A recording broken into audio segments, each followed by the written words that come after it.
Assalomu alaykum, qarazmoqli. Xudo xolasa, bunda simlarni ham taqib, bunda klapillari, mikroklimatni polni hozir xudo xolasa taqib, ishlatib, montaj ishlariga ketdi. Montaj ishlatib, shuni polif ishlari, mikroklimat xizmatlar bo'lsa, ekranda telefon nomerlarini qoldiramiz. Shuni yozganingizda gazon nimalari ko'cha tarafidan bor. Murojaat etaverasizlar. Hozir yana ko'cha tarafidan. Bu yoqdan yana ko'chadan mikroklimatlarni tajammiz o'tirib.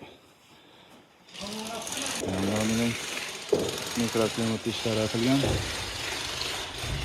Shunday xizmatlar bo'lsa, bu yoqda bizning mikroklimat yerni telni o'z chiqardan sotaveradi.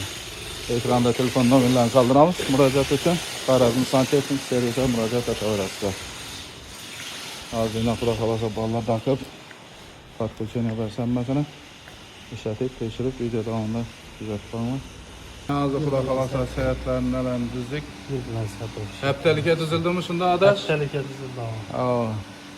Yine adaş usta, imanda Merdanbek bizden döşükçi. Imanda xudo xolasa hozir ko'cha tarafa sap turibdi. Ne işe? Bu yan tarafımız. Bu yan taraftan koşlarımız lazım. Yani bu yan taraftan sap turibdi. Seyahati düzüladi, gerek vaqtda sap turaveradi. Ekranda telefon nomerlarini qoldiramiz murojaat uchun.